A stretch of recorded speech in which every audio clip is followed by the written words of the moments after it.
All right. All right. Are we ready? Are we done? Are we?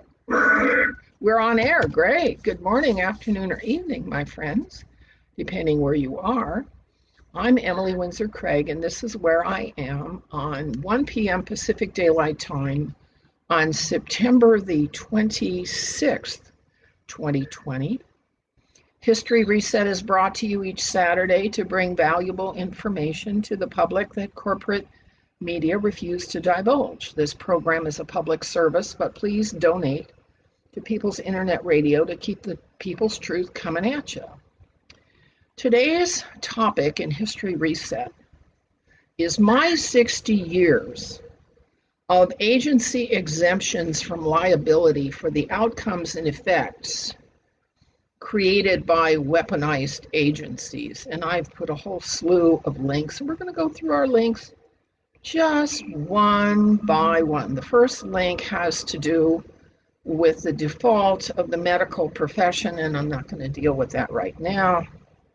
The second link has to do with, I think, okay, this senior, oh, no, not the senior executive service. We're going to do, yes. Go to United States Federal Executive Departments. And this is my bucket list for today. This is my bucket list that I'll be working from in order to discuss only my experience. This is nobody else's experience. All right. And we'll start off with the State Department. The State Department, when I became aware of politics, which was in the 1952 Republican National Convention, I was 8 years old. What was going on was the Cold War and the Korean War. And the State Department was in the business of conducting war. That's what was going on when I was a kid.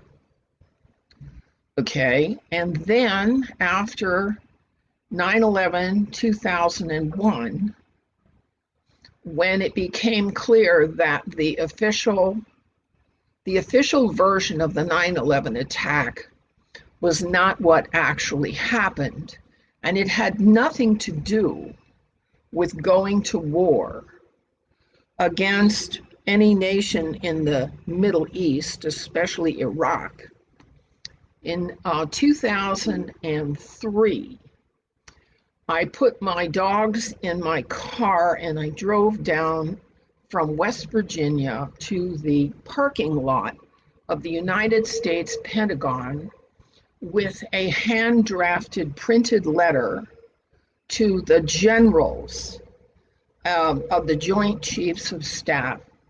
And I demanded to know why they were going to war against Iraq when Iraq clearly had nothing to do with the 9/11 attack.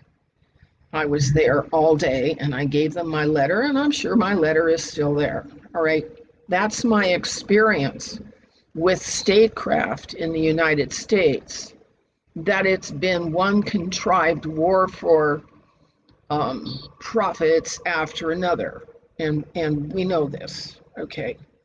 The drug wars in Iraq and Afghanistan have to do with drugs, drug marketing, and the propping up of the Federal Reserve's monetary and currency systems using profits from drug marketing. Okay, that's what I know about statecraft. The second department we're looking at is Treasury. And the Treasury, in my experience, has been about arbitrarily changing and manipulating and maneuvering the markets in capital currency in order to maintain control over every human on the planet. And in the 1980s, I was part of and very familiar with the barter systems, which was shut down. I was friends with Dr. Gerald Schafflander, a professor from Harvard University, who invented and set up a corporation to produce and market liquid hydrogen that would cost 15 cents a gallon to the American public. And his corporation was shut down by Congress because they didn't want to compromise the profits of the other energy agencies. So that was my introduction into the use of energy and drugs to subsidize certain agencies that are associated with certain friends of the leaders. Okay. Defense. I've already talked about the Korean War.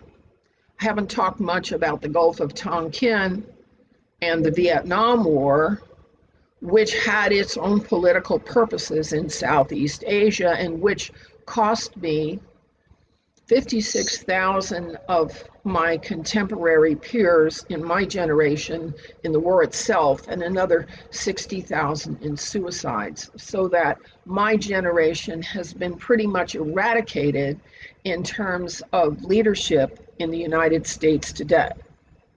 Okay, let's look at the Justice Department. Okay, the Justice Department.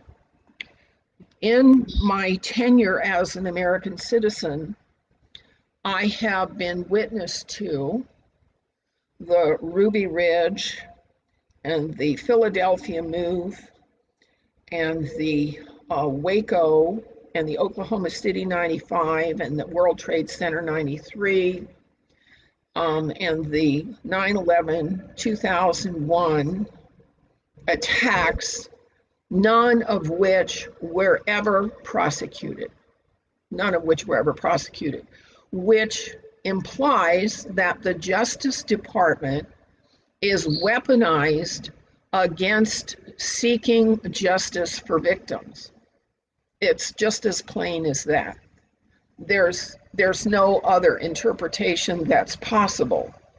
The Justice Department has not prosecuted cases of sedition and terrorism for 60 years since the death of Kennedy.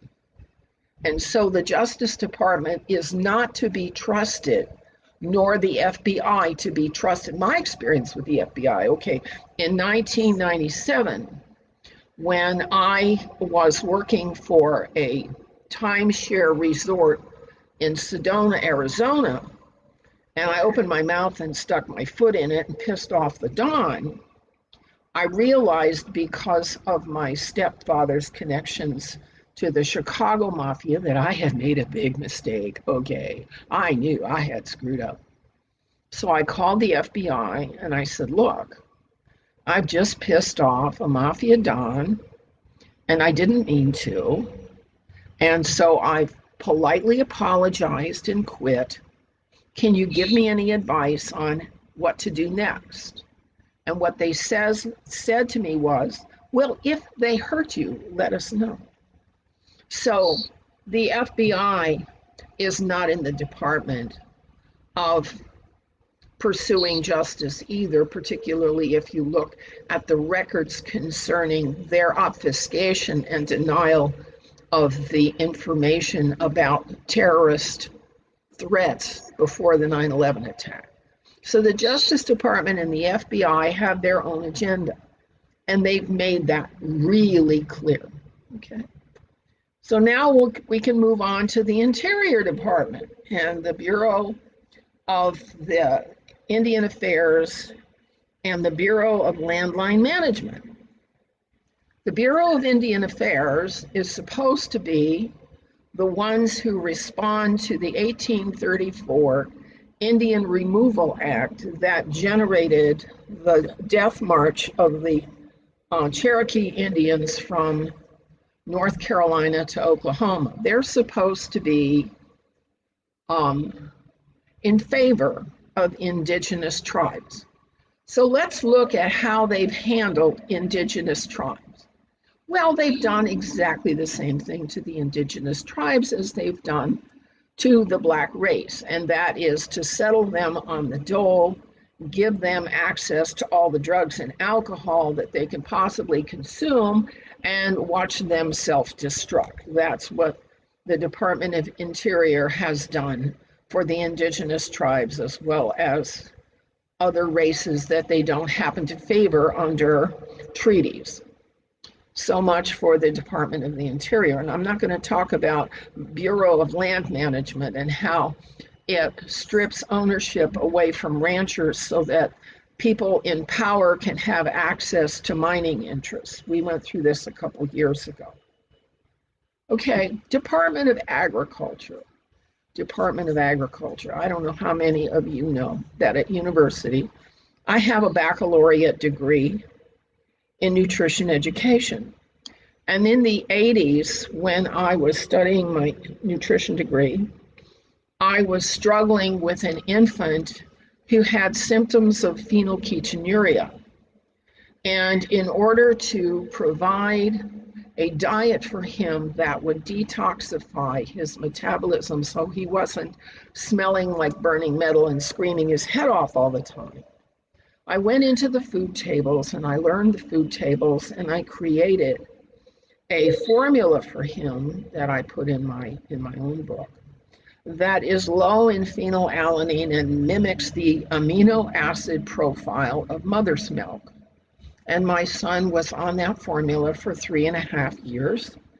And then in 2009, he graduated from West Point Military Academy, and he is now an Army officer. Okay.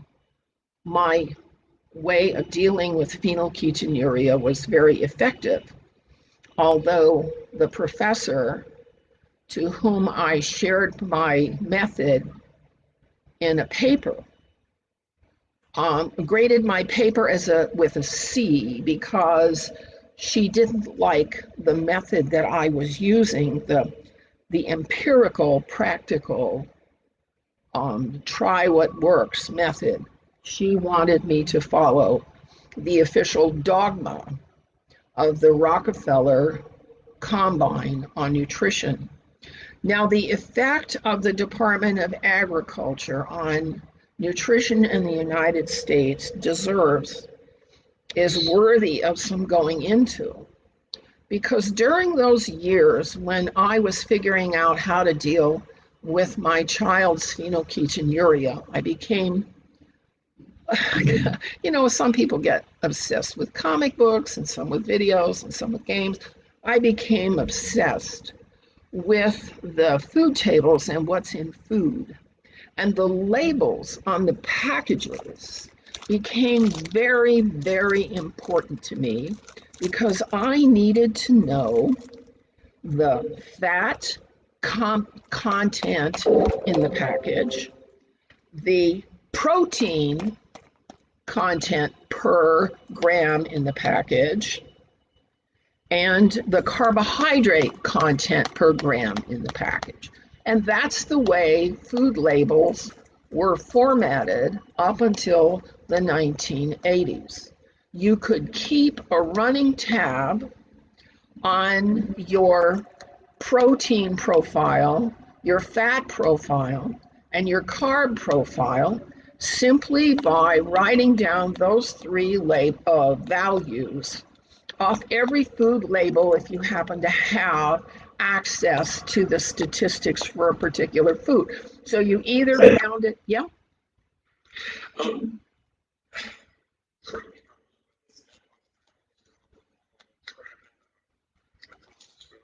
Bingo. Okay. Yeah, right, exactly. That's the time when they changed over the labels to show percentages of some make-believe, wishful 100% of something or other, so that the labels show percentage of some weird requirement, and they took off the simple grams per grams per gram of food. They made it impossible.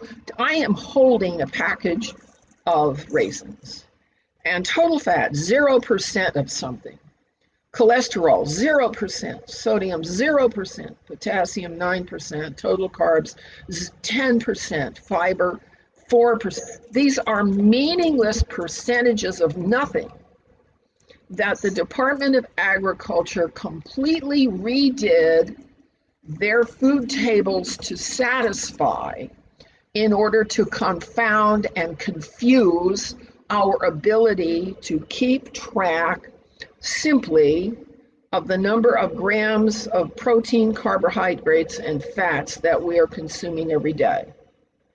And so the Department of Agriculture in the 80s or the 90s has overturned the concept of good nutrition and replaced it with numbers gobbledygook that have absolutely nothing to do with anything. That was during the same period of time as the adoption of Codex Alimentarius. And Codex Alimentarius is the manipulation of the process of grading foods and allowing or disallowing additives and allowing or disallowing practices in order to create certain outcomes. And what here I give you the USDA.gov/codes link for this. What Codex doesn't tell you is that its mission statement, by defiling and degrading the food stores around the world, its intention is to cull 1 billion people out of the world population by starvation and malnutrition. And they do that by pushing GMO seeds, which are sterile and lead to hostile hybrids and varieties. I know there are varieties of tomato that, beautiful tomatoes, but they create sores in my mouth. There are varieties of GMO potatoes, when you cook them, okay, they turn gray and translucent and they stink, okay? The GMO varieties are not hearty, virile, lively varieties of foods. They're dead foods that can be kept on the shelf indefinitely, and they do nothing for your health. Codex Alimentarius does not condemn glyphosate, which has been found in millions of cases to cause cancer. So the Codex Alimentarius, adopted by the Department of Agriculture, is a tool for genocide, nothing less, nothing more. And that's my experience with the Department of Agriculture. Okay, the Department of Commerce. My experience on the internet is that I've been deplatformed 3 times without having any explanation or reason given. My experience in the Department of Commerce is that my little software company, Play Technologies Incorporated, couldn't get funding because I was not politically correct enough. Okay, so much for that. That's so much for the Department of Commerce. Now, the Department of Labor.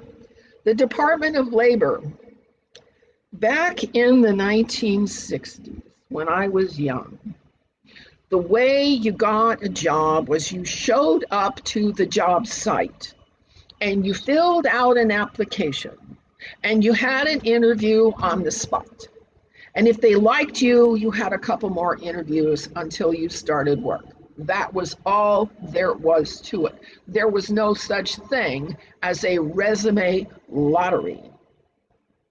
The resume lottery business, and it's a business and it's a racket, a protection racket, began in the 70s after legislation from the Johnson administration forward. They began utilizing resumes as a lottery system for sifting and sorting and weeding workers at the, quote, human resource management level. And when I was a recruiter, what was the name of that company I worked as a recruiter for? You could disqualify a resume because it was written on paper, because you didn't like the typeface, because the person was anything or nothing. All right, so that I watched human resource management became a top-down gaming system, a protection racket for political correctness, beginning in the 60s and 70s and continuing till today.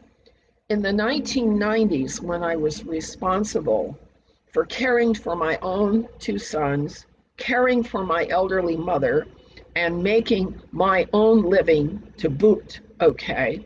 And I was applying for jobs here, there, and everywhere, utilizing the resume lottery protection racket.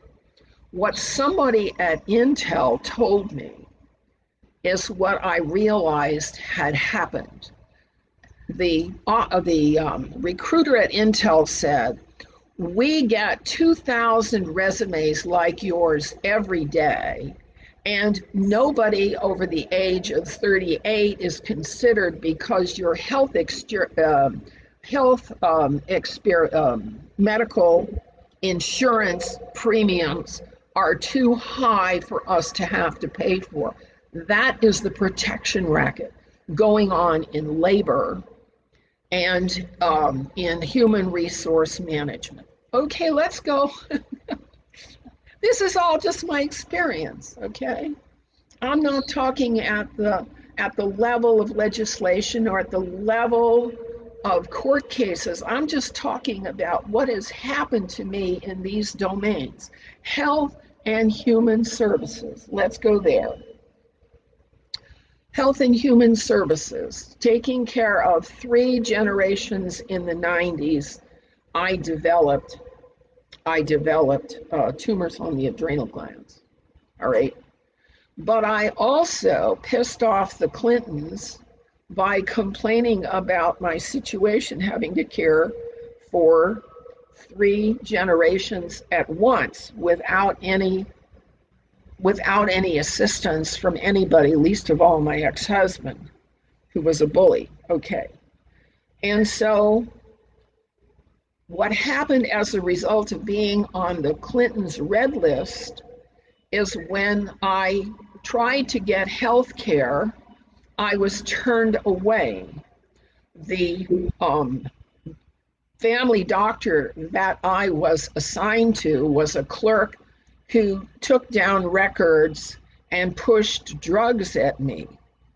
But once, when I said that I was upset about some things going on the internet and politics, the practitioner said to me, don't tell me what's going on there or I have to report you. Okay. That's when I became aware that health and human services are in the business of keeping records against innocent people who've never done any harm. And from the late 1990s until fairly recently, I have been subject to the stalking of a targeted individual. That's health and human services.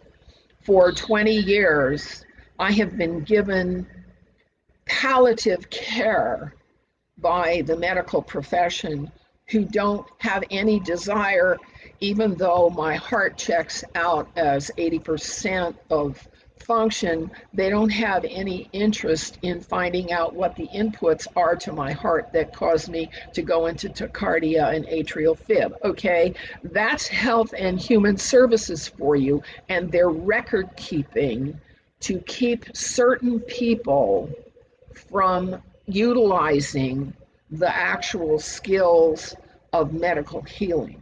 Okay. Housing and human development, urban development.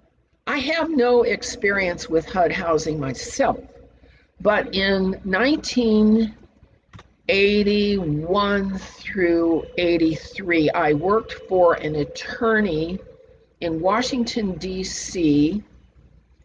on that main drag. It's not Constitution Avenue, it's the other one going north and south.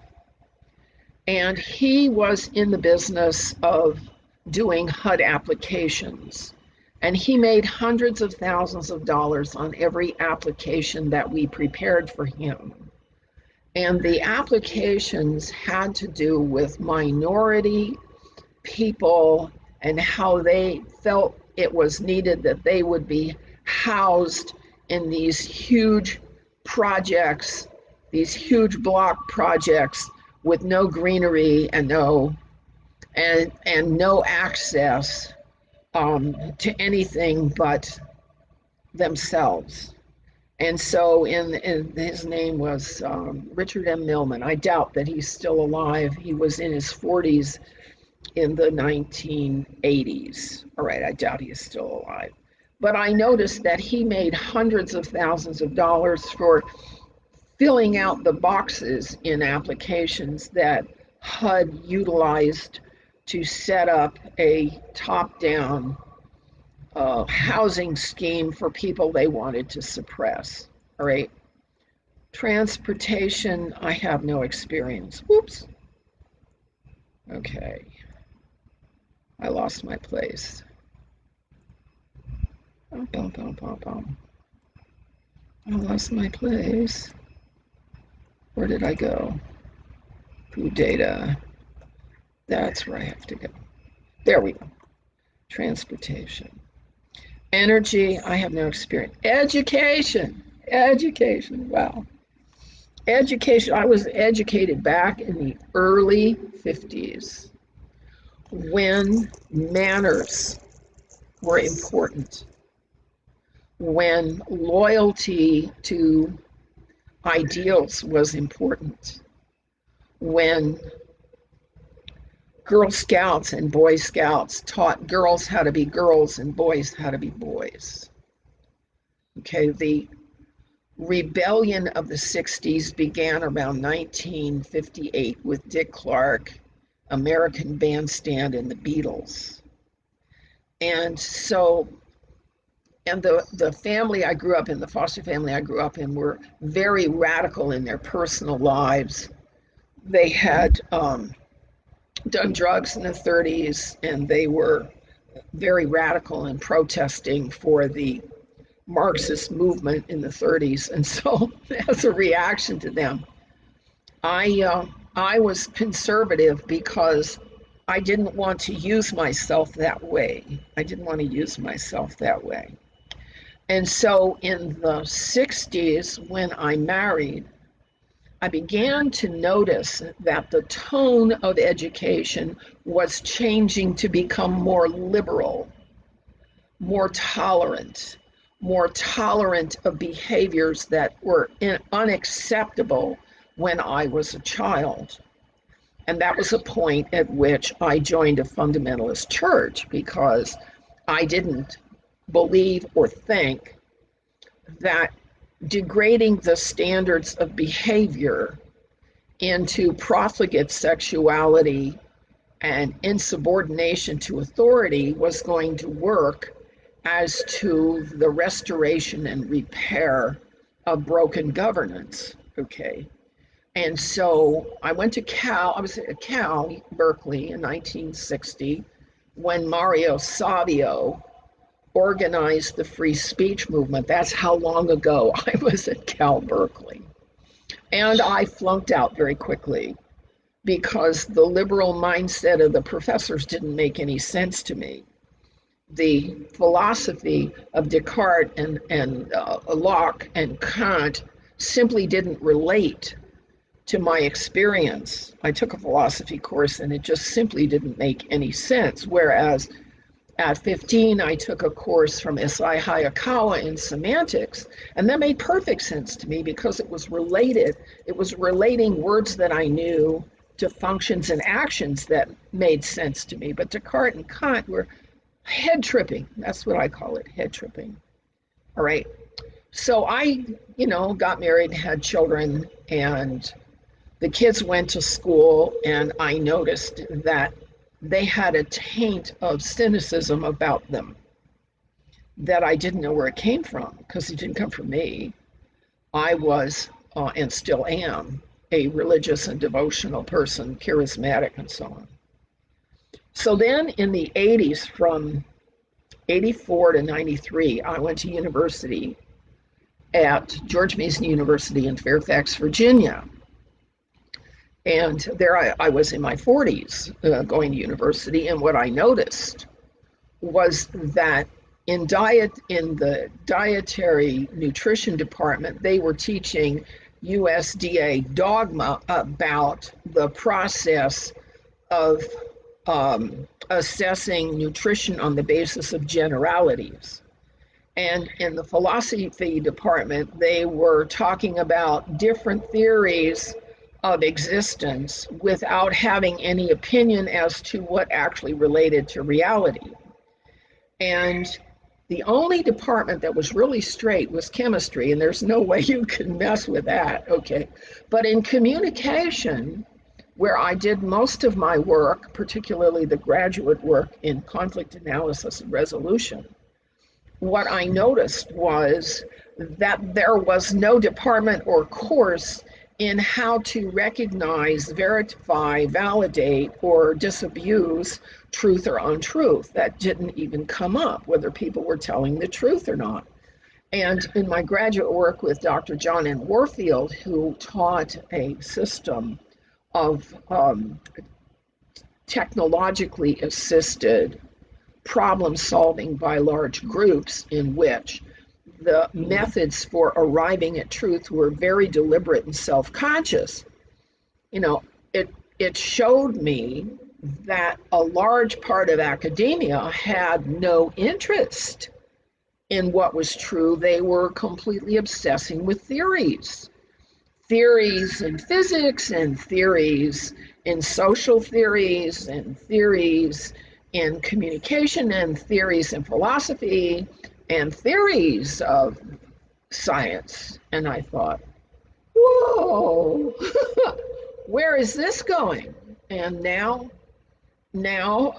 so many years later, I can see where all these theories have let us go, to the point where our young people think that the theories are true because they don't have any solid facts to compare the theories with.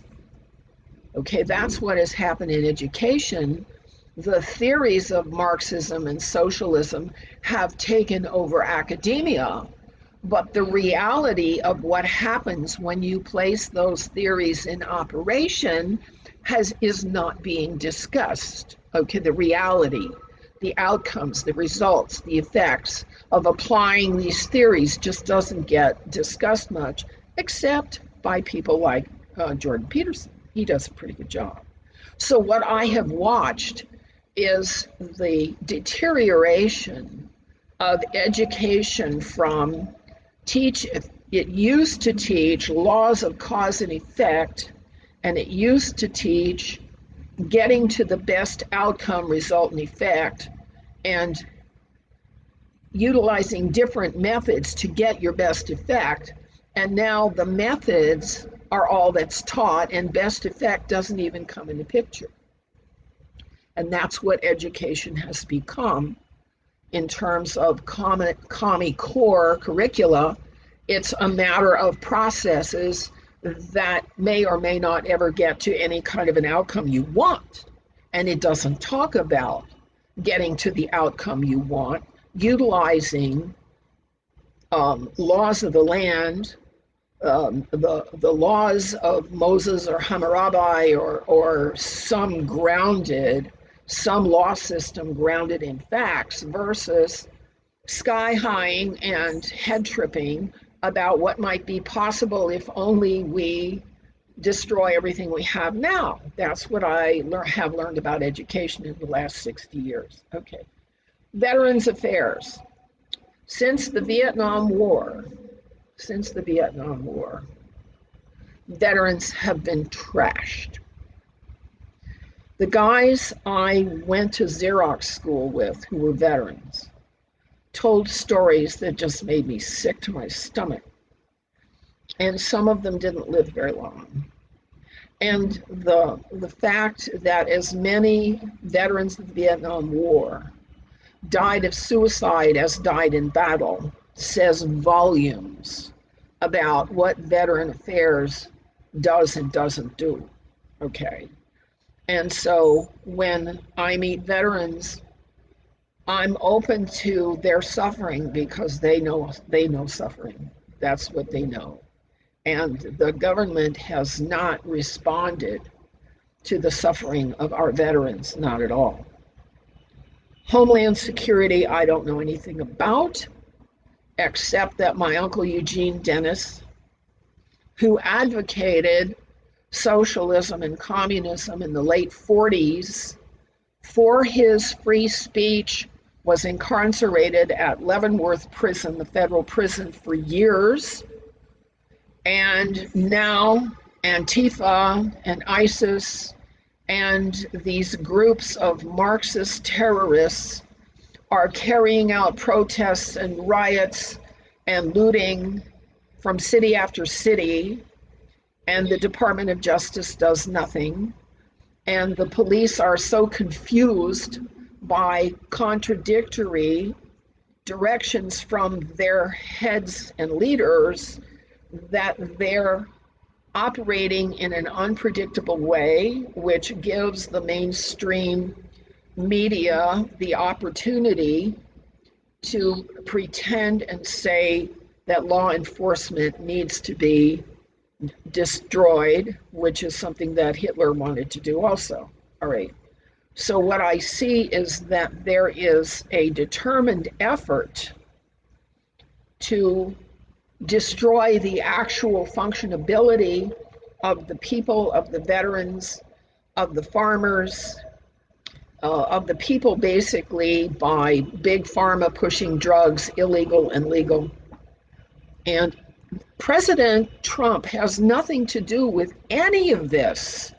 He was not involved in any of the experiences I had going back to the 1950s, okay? He has taken on his responsibilities, as I have, in response to what the Federalist bureaucracy has deemed as its mandate, which is to destroy this nation. All right. And then, of course, there's the senior executive service. It says leading America's workforce. And what I get out of it, it's a favorite system in the civil service of the federales to pay their favorites an extra $170,000 a year to stonewall and maintain the status quo of the movement toward globalism. I was not able to find out how many of these senior executive people there are, but I suspect that it's in the hundreds or thousands, and these are people in the federal bureaucracy paid $170,000 a year to stonewall and maintain the march toward globalism. All right? Does that sound okay to you? I don't think so. All right. And so when President Trump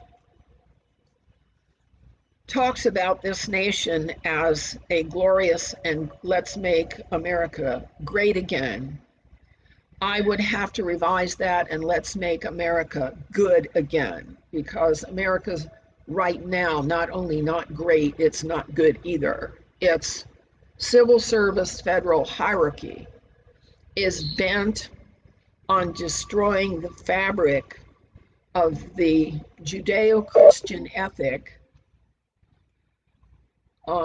upon which this nation was built 230 years ago.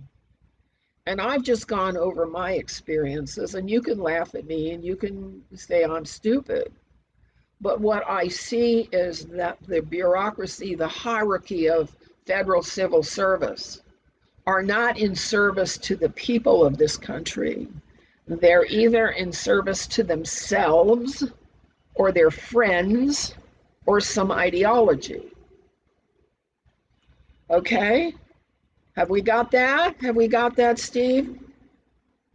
So, cool. All right. So I have given the links and the information that I intended to give today. It's not a full hour, but I don't want to belabor and draw this out too far. The links below will show you exactly what I have been talking about. And the final link is my book For the Grace of Good, and it's about health and nutrition and what the Department of Agriculture has subsumed and buried and refuses to tell us about our own way of being healthy.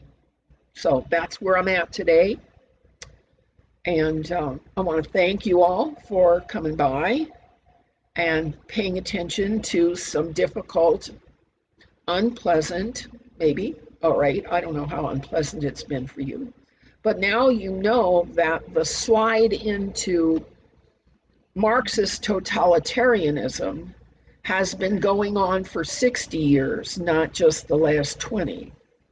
And those of us who have lived through the whole thing have plenty to say about what it has done to our nation the whole time.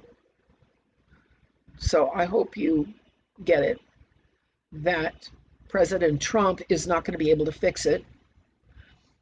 Congress, the House of Representatives has to be kicked out entirely. The Senate has to kick out all of its rhinos. And we have to begin again to allow truthful research to rise to the top, and truthful results, effects, and outcomes, good outcomes, and harmony, and getting along, and doing good for each other have to be put back on the table. And the rich hoarders, the hoarders who are billionaires because they learned to siphon off currency, they learned to siphon off profits for themselves from their protection rackets. Their trusts and monopolies and cartels have to be legislatively outlawed. That's what I'm here to say. I'm not saying I'm against capitalism. Capitalism works to venture and fund innovation and good ideas. But when the good ideas people rake off all the money and leave the rest of the creative people with their creation and nothing to do with it, like they did to Jerry Schafflander in the 80s and like they did to me in the 90s, something has to be fixed. So I'm going to leave it there. I'll see you guys next time. Okay. Okay, bye-bye.